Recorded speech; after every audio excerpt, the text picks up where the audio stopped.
नमस्कार दोस्तों, बहुत बहुत स्वागत है हमारे YouTube चैनल पढ़ते रहो विद आर रंजन पर।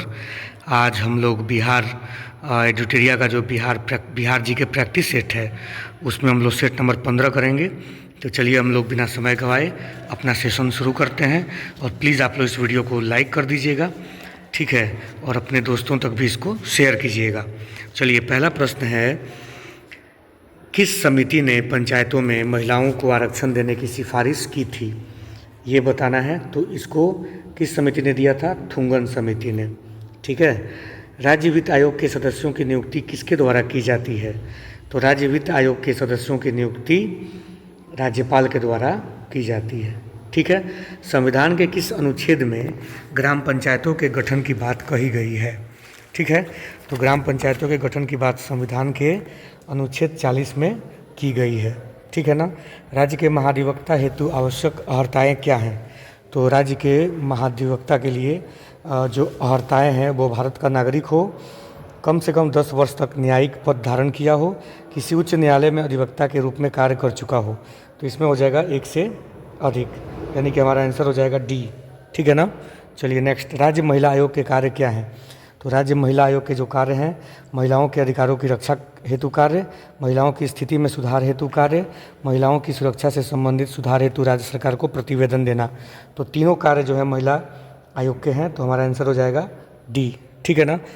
छठा देखिए, नगर निकायों के सदस्यों का कार्यकाल कितना होता है? तो ये बताना है, नगर निकाय के जो सदस्य होते हैं उनका कार्यकाल 5 साल का होता है। बिहार में प्रमंडल तथा अनुमंडल की संख्या कितनी है? तो बिहार में प्रमंडल जो है वो 9 है और अनुमंडल जो है वो 101 है, बी हो जाएगा। विधानसभा का विशेष सत्र बुलाने की शक्ति किसमें निहित है? तो विधानसभा का जो विशेष सत्र बुलाते हैं वो कौन बुलाते हैं? राज्यपाल बुलाते हैं, ठीक है ना। संवैधानिक प्रावधानों के अनुसार विधान परिषद में सदस्यों की न्यूनतम संख्या होना अनिवार्य है। तो विधान परिषद में न्यूनतम जो संख्या होनी चाहिए वो कितनी होनी चाहिए? 40 होनी चाहिए, ठीक है। 10वां देखिए, बिहार में धारवाड़ क्रम की चट्टानें पाई जाती हैं।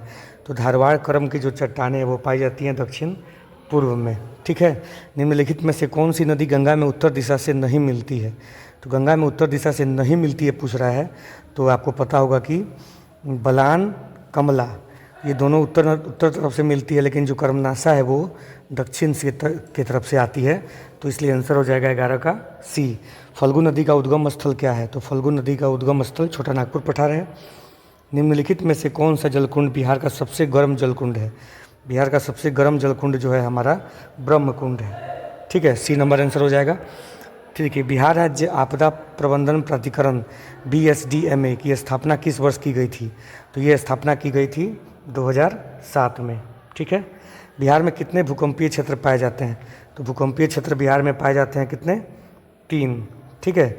विक्रमशिला गंगे डॉल्फिन अभ्यारण्य कहाँ स्थित है? तो विक्रमशिला जो डॉल्फिन अभ्यारण्य है वो स्थित है भागलपुर में, ठीक है।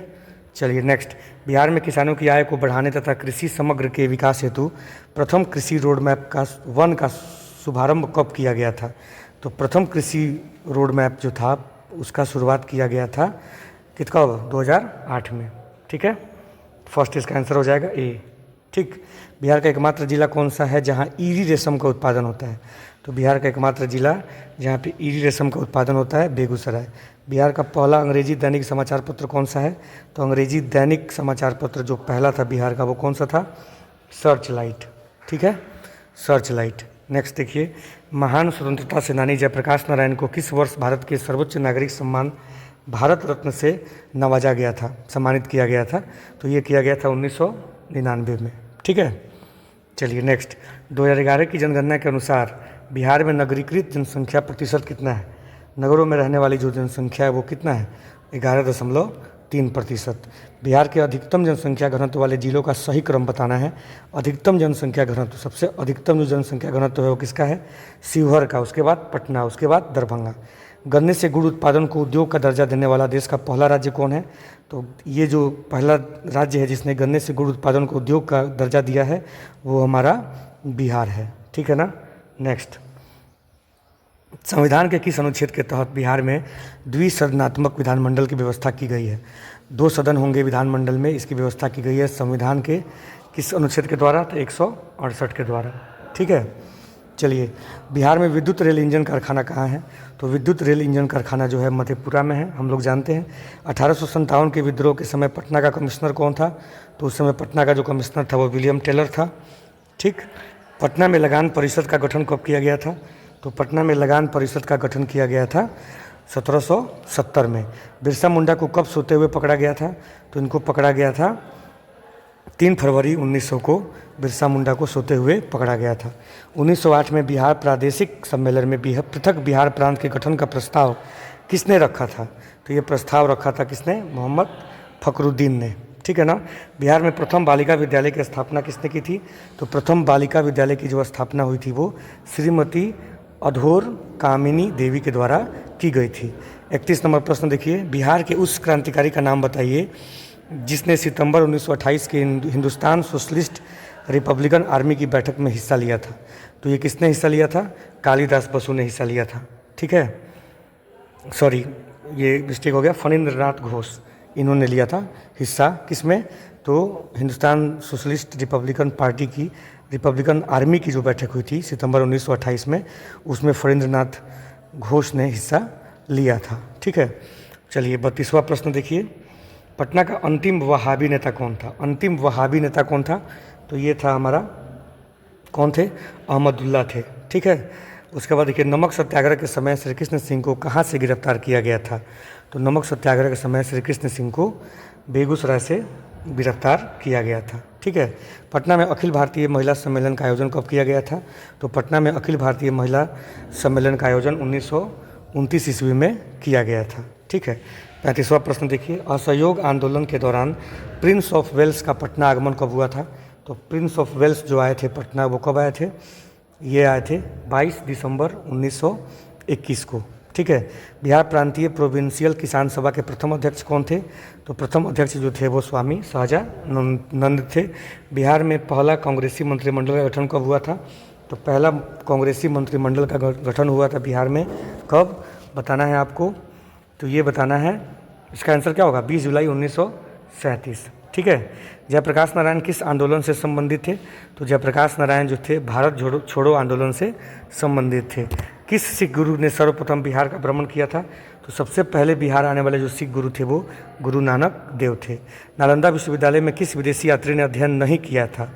ठीक है, तो इसमें एकदम क्लियर दिख रहा है आपको कि धर्मस्वामी ने किया था, इत सिंह ने किया था, फाहियान ने किया था। इवन बतूता ने नालंदा विश्वविद्यालय में अध्ययन नहीं किया था। ठीक है, 41वां प्रश्न देखिए, बिहार का शासक मलिक इब्राहिम या मलिक बयां किस वंश से संबंधित था? तो बिहार का शासक मलिक इब्राहिम या मलिक बयां जो है वो तुगलक वंश से संबंधित था। मगध के किस परवर्ती गुप्त शासक ने अश्वमेध यज्ञ का आयोजन किया था? तो मगध के आदित्य सेन जो थे उन्होंने अश्वमेध यज्ञ का आयोजन किया था। प्रयाग प्रशस्ति में किस सम्राट के विजय अभियानों की चर्चा की गई है?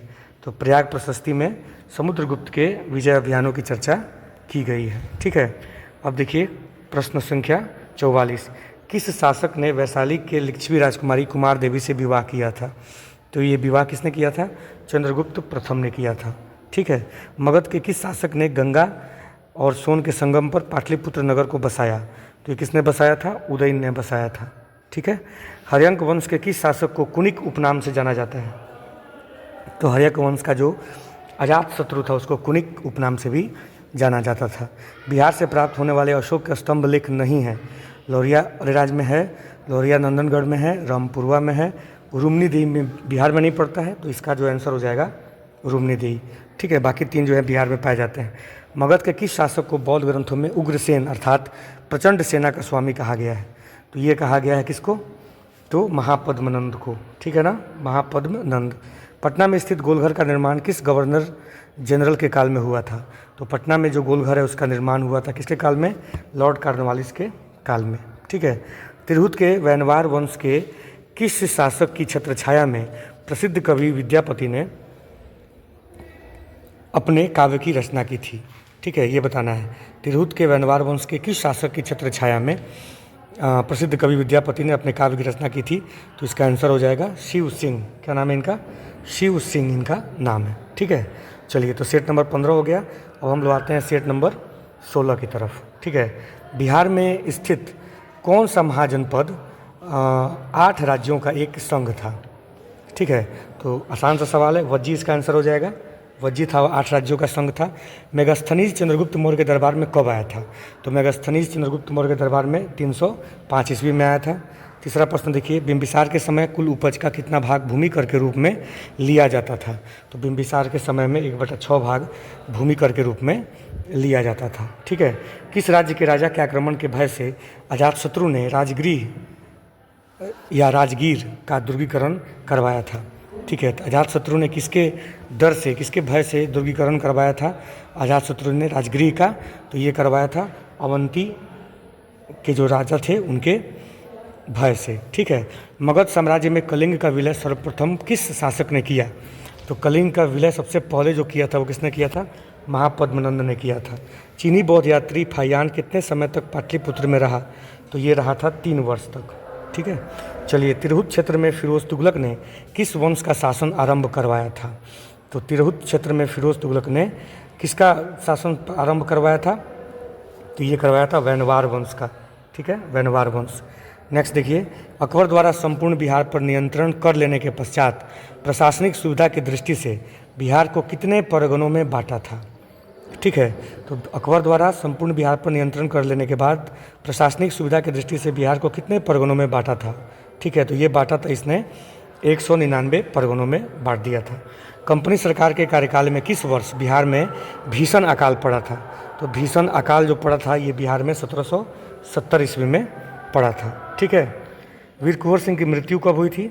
तो वीर कुंवर सिंह की जो मृत्यु हुई थी वो हुई थी 26 अप्रैल 1858 को। बिरसा मुंडा के गुरु कौन थे? तो बिरसा मुंडा के जो गुरु थे वो आनंद पांडे थे। ठीक है, पटना में रामकृष्ण सोसाइटी की स्थापना किसने की थी? तो पटना में रामकृष्ण सोसाइटी की स्थापना किसने की थी? तो ये किया था किसने? बाबा जी ठाकुरदास ने किया था। ठीक है, सत्ययुग, नेक्स्ट क्वेश्चन देखिए, सत्ययुग नामक पत्रिका के संपादक कौन थे? ठीक है, तो कौन थे? पुरुषोत्तम नारायण, क्या आंसर हो जाएगा? पुरुषोत्तम नारायण नंदा। ठीक है, भागलपुर में आयोजित बिहार प्रांतीय सम्मेलन के दूसरे अधिवेशन की अध्यक्षता किसने की थी? तो भागलपुर में जो आयोजित हुआ था बिहार प्रांतीय सम्मेलन का दूसरा अधिवेशन, इसकी अध्यक्षता की थी सच्चिदानंद सिन्हा ने। निम्नलिखित में से किसने संथाल विद्रोह का नेतृत्व किया था? तो संथाल विद्रोह का नेतृत्व किया था सिद्धू और कान्हू ने। ठीक है, प्रथम स्वतंत्रता संग्राम में बिहार का नेतृत्व करने वाला नेता कौन था? तो प्रथम स्वतंत्रता संग्राम यानी कि 1857 की क्रांति के बारे में बात हो रही है, उस समय किसने नेतृत्व किया था? तो उस समय नेतृत्व किया था कुंवर सिंह ने। ठीक है, भारत जोड़ो आंदोलन के समय किस व्यक्ति ने महाधिवक्ता के पद से त्यागपत्र दिया था? भारत जोड़ो आंदोलन के समय पूछ रहा है, तो बलदेव सहाय। बिहार में फॉरवर्ड ब्लॉक के नेता कौन थे? तो बिहार में फॉरवर्ड ब्लॉक के जो नेता थे वो शिलभद्र याची थे। ठीक है ना, चलिए नेक्स्ट, जॉर्ज पंचम के शाही दरबार में बिहार को उड़ीसा सहित बंगाल से अलग करने की घोषणा कब की गई थी? घोषणा पूछ रहा है आपसे, तो घोषणा की गई थी 12 दिसंबर 1911 को। ठीक है ना, चलिए नेक्स्ट देखिए, 20 नंबर प्रश्न देखिए, ये हो गया आपका 19 हो गया। चलिए 20 नंबर प्रश्न देखिए, बिहार के किस उपराज्यपाल को महेश नारायण ने 1894 में बिहार को बंगाल से अलग करने का ज्ञापन दिया था? तो ये किसने दिया था? तो ये दिया था जॉन मार्शल ने। ठीक है, बिहार के किस जिले में होम रूल का प्रचार नहीं हुआ था? तो बिहार के चंपारण में होम रूल का प्रचार नहीं हुआ था। 1857 में चंपारण के विद्रोहियों ने किस अंग्रेज अधिकारी की हत्या की थी? तो 1857 में चंपारण में विद्रोहियों ने किसकी हत्या कर दी थी? तो ये हत्या हुई थी मेजर होम्स की। ठीक है, चलिए नेक्स्ट, पटना विश्वविद्यालय की स्थापना किस वर्ष की गई थी? तो पटना विश्वविद्यालय की जो स्थापना हुई थी वो 1917 में हुई थी। कब हुई थी? 1917 में। लोटा विद्रोह किस जिले में हुआ था? तो लोटा विद्रोह हुआ था मुजफ्फरपुर में। अंग महाजनपद की राजधानी क्या थी? तो अंग महाजनपद की राजधानी चंपा। ठीक है, नेक्स्ट देखिए, पंत वन्य जीव अभ्यारण्य स्थित है, कहाँ पे है पंत वन्य जीव अभ्यारण्य जो है वो कहाँ है? तो वो नालंदा में है। ठीक है, बिहार में लाल बलुई मिट्टी का सर्वाधिक विस्तार किस भाग में पाया जाता है? तो बिहार में लाल बलुई मिट्टी जो है कैमूर के पठारी भाग में पाया जाता है। ठीक, निम्नलिखित में कौन सा अधिकार राज्यपाल को प्राप्त है? वित्त संबंधी, न्याय संबंधी, कार्यपालिका संबंधी। तो इसका आंसर क्या हो जाएगा? तीनों प्राप्त है, तो आंसर क्या हो जाएगा? एक से अधिक, यानी कि डी नंबर आंसर हो जाएगा। संविधान के किस अनुच्छेद के तहत राज्यपाल किसी विधेयक को राष्ट्रपति हेतु आरक्षित कर सकते हैं?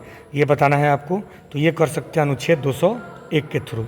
ठीक है, निम्नलिखित में से कौन सी मिट्टी दक्षिण बिहार में पाई जाती है? तो दक्षिण बिहार में कौन सी मिट्टी पाई जाती है? तो देखिए टाल मिट्टी भी पाई जाती है, पुरानी जलोढ़ मिट्टी भी पाई जाती है, केवाल मिट्टी भी पाई जाती है। तो आंसर क्या हो जाएगा? 1 से अधिक। चलिए, बिहार में मुख्यतः कितने प्रकार की ऋतुएं पाई जाती हैं? तो बिहार में मुख्यतः जो है ऋतु कौन कौन सी पाई जाती है?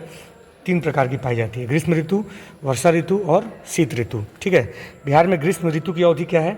तो ग्रीष्म ऋतु की जो अवधि है वो कब से कब तक है? मार्च से जून तक। ठीक है, क्या आंसर होगा इसका? मार्च से जून तक। रिहंद निम्नलिखित में से किसकी सहायक नदी है? तो रिहंद जो है वो किसकी सहायक नदी है? सोन की सहायक नदी है। ठीक है, निम्नलिखित में से कौन सी नदी बिहार के सबसे पूर्व में प्रवाहित होती है? ठीक है, तो सबसे पूर्व में प्रवाहित होने वाली जो नदी है वो कौन सी है? महानंदा। कौन सी है? महानंदा। बिहार लोक सेवा आयोग के सदस्यों के सेवानिवृत्त होने की अधिकतम आयु कितनी है? सेवानिवृत्त होने की अधिकतम आयु पूछ रहा है, तो ये कब हो सकते हैं? 62 वर्ष। ठीक है, राज्य की सबसे छोटी प्रशासनिक इकाई क्या है? तो राज्य की सबसे जो छोटी प्रशासनिक इकाई है वो ग्राम पंचायत है। ठीक है, ग्राम पंचायत। चलिए, किसकी अनुमति के बिना विधानसभा में धन विधेयक प्रस्तुत नहीं किया जा सकता है? तो किसकी अनुमति के बिना? ये किसका इंपॉर्टेंट है? राज्यपाल का अनुमति धन विधेयक पर होना चाहिए। बिहार विधानसभा में अनुसूचित जाति हेतु आरक्षित सीटों की संख्या कितनी है? तो अनुसूचित जाति पूछ रहा है आपसे, तो आपको पता होगा कि 38 सीटें और अनुसूचित जाति हेतु आरक्षित है। ठीक है, विधान परिषद के संबंध में कौन सा कथन असत्य है? असत्य पूछ रहा है। यह एक स्थायी सदन है, ये तो सत्य बात है। ठीक है, इसके सदस्य 2 वर्ष के लिए चुने जाते हैं, नहीं, ये गलत है, ये गलत है। इस सदन में राज्यपाल द्वारा 1/3 सदस्यों को मनोनीत किया जाता है, ये भी गलत है। ठीक है, तो दोनों हमारा ये दोनों बी और सी दोनों गलत है, तो आंसर क्या हो जाएगा? 1 से अधिक। ठीक है, विधान परिषद के लिए कितने सदस्यों का निर्वाचन विधानसभा के सदस्यों के द्वारा किया जाता है? तो ये किया जाता है कितने लोगों के द्वारा? 1/3 सदस्यों का निर्वाचन विधानसभा के सदस्यों के द्वारा होता है। पटना मेडिकल कॉलेज की स्थापना किस वर्ष की गई थी? तो पटना मेडिकल कॉलेज की स्थापना की गई थी 1925 में। ठीक है, 2011 की जनगणना के अनुसार बिहार में महिला साक्षरता दर कितनी है? तो महिला साक्षरता दर बिहार में कितनी है? 51.5%। ठीक है, नेक्स्ट देखिए, बिहार की प्रमुख पत्रिका बिहार टाइम्स के प्रथम संपादक कौन थे? तो बिहार टाइम्स के प्रथम जो संपादक थे वो थे कौन? महेश नारायण। ठीक है, किस वर्ष भारत के 11वें राष्ट्रपति डॉक्टर APJ अब्दुल कलाम ने बिहार विधानमंडल के संयुक्त सत्र को संबोधित किया था? तो APJ अब्दुल कलाम ने बिहार विधानमंडल के संयुक्त सत्र को संबोधित किया था। कब किया था इन्होंने? तो 2006 ईस्वी में किया था। नालंदा विश्वविद्यालय के प्रथम चांसलर कौन थे? तो नालंदा विश्वविद्यालय के प्रथम चांसलर अमर्त्य सेन थे। ठीक है, चलिए 46 देखिए, डॉक्टर राजेंद्र प्रसाद कृषि विश्वविद्यालय स्थित है? तो डॉक्टर राजेंद्र प्रसाद केंद्रीय कृषि विश्वविद्यालय जो है वो कहाँ पे स्थित है? तो वो स्थित है समस्तीपुर में। ठीक है, बिहार के किस क्षेत्रीय भाषा को संविधान की 8वीं अनुसूची में शामिल किया गया है? तो आप लोग जानते होंगे कि मैथिली को इसमें शामिल किया गया है। बिहार का प्रमुख जूट उद्योग स्थित है? जूट उद्योग कहाँ बिहार में स्थित है? तो बिहार का जो जूट उद्योग स्थित है वो उत्तर पूर्वी क्षेत्र में स्थित है। उत्तर दिशा से प्रवाहित होने वाली नदियों में कौन सी नदी गंगा नदी की सबसे लंबी सहायक नदी है? उत्तर दिशा से पूछ रहा है, उसमें सबसे लंबी जो सहायक नदी गंगा नदी की वो कौन सी नदी है? तो वो है कौन? बताइए, कोसी है। ठीक है ना। और चलिए इस सेशन का अंतिम प्रश्न देखिए, बिहार का कौन सा जिला नेपाल तथा पश्चिम बंगाल दोनों से सीमा साझा करता है? तो हम लोग जानते हैं कि जो किशनगंज है वो दोनों पश्चिम बंगाल से भी और नेपाल दोनों से सीमा साझा करता है। तो ये रहा दोस्तों आपका सेट नंबर 15 और 16। ज़रूर आप लोग इस सेशन को लाइक कीजिए और अपने बाकी दोस्तों तक भी इसको शेयर कीजिए ताकि मेरा भी हौसला बढ़ता रहे और मैं आपकी तैयारी के लिए लगातार वीडियोस लाता रहूं। बहुत बहुत धन्यवाद दोस्तों।